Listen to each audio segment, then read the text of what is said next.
Dans le confort de leur vie occidentale traditionnelle, certaines personnes ne peuvent s'imaginer qu'il y en a des milliers d'autres qui vivent de façon bien différente partout dans le monde.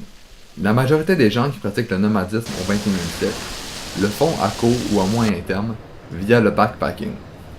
En effet, selon une étude de la World Youth Student and Educational Travel Federation, en 2008, le backpacking constituait 20% des arrivées internationales et générait 136 milliards de dollars américains par année. Les backpackers partent, sac sur le dos, à la découverte du monde et des gens qui y vivent. Quand on est voyageur, tu développes ce sentiment de où est-ce que tu vas prochainement. Tu sais, moi, tous les 2 jours, je savais pas où est-ce que j'allais dormir. Il y a des fois où est-ce que je me disais, OK, demain, où est-ce que je dors, quelle ville je vais. Puis j'adorais ce sentiment-là d'être libre puis de me dire, peut-être que je vais aller à San Francisco cette fois-ci, peut-être que je vais redescendre à San Diego.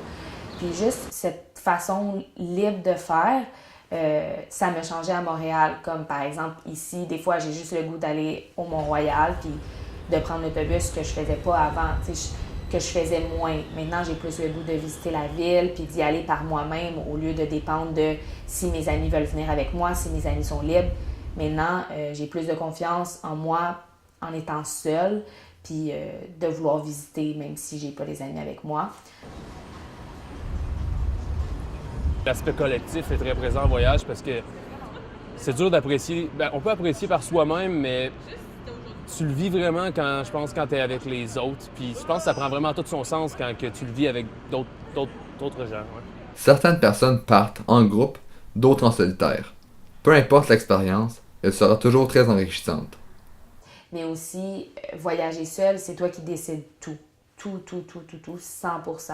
C'est toi qui décides quelle ville tu vas, quel hôtel tu vas, avec qui tu parles, c'est quand tu reviens le soir, qu'est-ce que tu manges. Tandis que aussitôt que tu ajoutes une autre personne ou plusieurs, là, il faut faire toujours un compromis sur chaque chose que tu fais.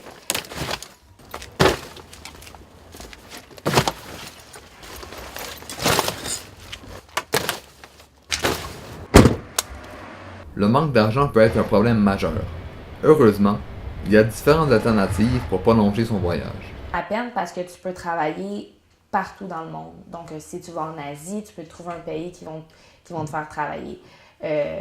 Mais certains travails, tu n'as pas d'argent de tout ça. En fait, Workaway, ça fonctionne comme tu travailles en échange d'être accommodé gratuitement.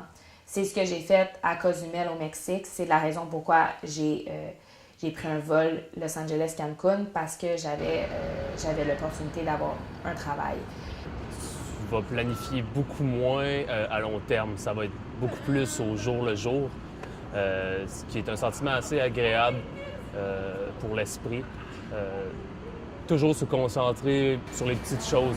Tu sais, ça marche par heure quand tu es en voyage. Tu penses, tu as faim, donc tu penses à ton prochain dîner. Plus tard, il va falloir que tu trouves un endroit où dormir. Fait que c'est vraiment différent de quand tu es dans ton quotidien, on va dire en Occident, où est-ce que là, tu peux planifier des projets à long terme, comme justement aller à l'école, se dire je vais aller dans cette institution-là pendant tel nombre d'années pour ensuite voir la récompense à long terme. En voyage, les récompenses sont à court terme dans tes actions. Le nomadisme est un mode de vie qui peut être assez incertain, mais c'est ce qui en fait sa popularité chez les gens qui adorent les imprévus.